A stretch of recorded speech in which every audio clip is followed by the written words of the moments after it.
और आप उसको सुनने में इंटरेस्ट मत लीजिए, या फिर आप मुझसे कुछ कहने की कोशिश करिए और मैं इंटरेस्ट ना लूं। ऐसा होता है ना हम लोग के साथ में। आप कभी किसी से बात करने जाते हैं, वो आपको अवॉइड करता है, वो आपको देख करके लगेगा फोन वोन चलाने, या आप बोलेंगे इधर तो वो उधर देखेगा, या आप किसी अधिकारी के पास जा रहे हैं तो वो आपको 2 घंटे खड़ा किया हुआ है बेफालतू का। होता है ना सबके साथ, सबके साथ होता है। तो इसका मतलब होता है, इसको बोलते हैं कम्युनिकेशन गैप। क्या कहते हैं? कम्युनिकेशन गैप आपकी लाइफ में बहुत ज्यादा मायने रखता है। आप किसी अधिकारी के पास जाएंगे कागज लेकर के, आप उसको बोलेंगे कि सर ये प्रॉब्लम है, जरा इसको देख लीजिए, लेकिन वो अधिकारी या वो बंदा जो उससे जुड़ा हुआ है वो उसको अवॉइड करेगा, वो आपको ध्यान नहीं देगा। तो आप क्या करिएगा? गुस्सा आएगा, गुस्सा आना वाजिब है।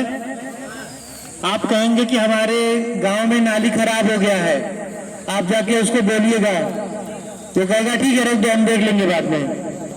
गांव के प्रधान होते हैं, आप सभी लोगों के गांव के प्रधान हैं, सभी लोगों के हैं। अच्छा देखिए, अभी यहाँ पे एक प्रोजेक्ट के बारे में कल हम लोग बात कर रहे थे, कल या परसों, वाइब्रेंट विलेज। आप लोगों ने समझा था वाइब्रेंट विलेज का मतलब क्या था? वाइब्रेंट विलेज का मतलब होता है हमारे सपनों का गांव।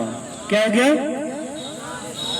हम लोग गांव में रहते हैं, लेकिन हम लोग उम्मीद करते हैं, कभी कभी पिक्चर में दिखाया जाता है बड़ा सुंदर गांव होता है, बड़ा साफ सुथरा गांव होता है, तो लगता है भैया ये कौन है देश के गांव होगा, हमारा गांव तो ऐसा नहीं गांव लगता है ना। ऐसा सबको लगता है ना। आपकी गैया कहीं भी गोबर कर देती है, लेकिन उनकी गैया गोबर करने के लिए स्पेशली जगह पे जाती है। होता है कि नहीं होता है? आपके गांव के लोग कहीं पर भी टॉयलेट स्टार्ट कर देते हैं और दूसरे गांव में सुंदर सुंदर एकदम, मतलब लगता है कि गांव है ही नहीं। होता है ना ऐसा? तो बेटा गांव को बसाने की जिम्मेदारी, गांव को बसाना, मैं बसाने शब्द यूज कर रहा हूं, गांव को बसाने की जिम्मेदारी किसकी है? गांव तो कहीं भी बस सकता है। आप ये जगह देख रहे हो, यहाँ भी 25 लोग अपना भाई छोटा छोटा कैंप वैम्प लगा लो और फिर रहना स्टार्ट कर दो। अतिक्रमण कहाँ जाएगा उसको? फिर धीरे धीरे आप रहोगे, शौचालय बना लोगे, फिर वहां लगोगे चावल दाल बेचने। इस तरीके से झुग्गी झोपड़ियां बन गई। देखा आप लोगों ने बहुत सारे जगहों पे ऐसी झोपड़ियां बन गई, स्लम्स बन गए। ठीक है, तो वो जो स्लम्स बन गए, दियारा एरिया, वो एक ऐसा जगह बन गया जहां पे जा करके लोग रैंडम रहने लग गए। होता है ना ऐसा? तो गांव पर भी कोई लोगों को लेके नहीं आया कि ए नहीं रहू ए ची रहू आवा चला वहां चल के रहेंगे, ऐसा किसी ने कहा क्या? हुआ क्या कि कुछ लोग जो बंजारे थे वो लोग कहीं चले, उन्होंने देखा कि यार यहाँ पे तो गांव देहात है, जगह खाली पड़ी है, जमीन खाली पड़ी है, लोगों ने अपना अपना खूंटा गाड़ दिया। खूंटा गाड़ना समझते हैं? अगर आपका खूंटा कहीं गड़ गया तो ये माना जाता है कि वो जगह आपकी हो गई। ठीक है, तो जो पहले के बाहुबली लोग थे वो लोग क्या करते थे, यहां से वहां तक जमीन है, किसी ने जमीन खरीदा नहीं है। तो इस पूरी धरती का मालिक कौन है बता सकते हैं आप? इस पूरी धरती का मालिक कौन है? इस पूरी धरती का मालिक ईश्वर है।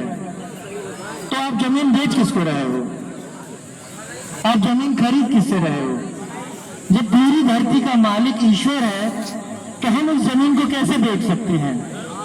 हम कहते साहब रेगिस्तान खरीद लीजिए, 25 रुपया किलो आपको हम दे रहे हैं, जाइए सहारा का रेगिस्तान है, 2 लाख में सब सहारा का रेगिस्तान है आपका। और आप बड़े महान है, आपने कहा हाँ साहब लिखवा दो।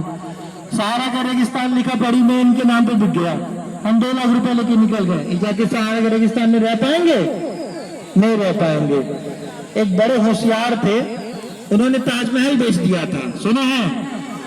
हाँ, नटवर लाल के नाम से फेमस है, सब बेच देता था वो, समझ गए? तो इसी तरीके से हमारे आसपास ऐसे बहुत सारे लोग हैं जो फर्जी जमीन बेच देते हैं। जैसे किसी की भी जमीन रहेगी तो किसी के भी नाम पे बेच देंगे।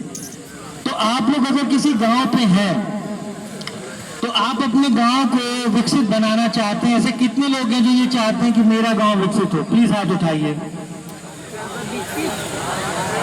बहुत अच्छा, हाथ नीचे करिए। देखिए, जब आप गांव को विकसित करना चाहेंगे तो प्रॉब्लम आएगी।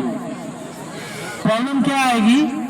गांव के कुछ दुष्ट किस्म के लोग, कुछ बदमाश किस्म के लोग जो पहले से उस गांव में अपना वर्चस्व बनाए हैं, कुछ गलत परंपराओं की वजह से या गलत मानसिकता की वजह से या उद्दंडता की वजह से या गुंडे बदमाशों की वजह से, तो वो क्या करेंगे? आपको करने देंगे? आपको करने नहीं देंगे ना। यहाँ तो बहुत बड़ी भीड़ दिख रही है, लेकिन अगर इनके गांव में परेशानी हो जाएगी तो सब लोग जाएंगे। हाँ, साहब हवा की बात है, कोई नहीं जाएगा। अगर यही काम आप कर लेते कि किसी की एक गांव में परेशानी हो, सारे एनसीसी कैंडिडेट एक साथ खड़े हो जाए, किसी गांव के अंदर ना किसी बहन को छेड़ा जाएगा, ना बेटी छेड़ा जाएगा, और ना किसी के गांव पे जमीन पे कब्जा होगा, लेकिन एक एनसीसी का कैंडिडेट खड़ा हो उसके खिलाफ तब होगा ऐसा। यहाँ हर लड़ाई क्या होती है? अकेले की होती है, अकेले की होती है ना। आज से एक फॉर्मूला दे रहा हूं, एक फॉर्मूला आप लोग अपने दिमाग में बैठा लीजिए। इसका नाम है उबांतु। क्या नाम है? उबांतु।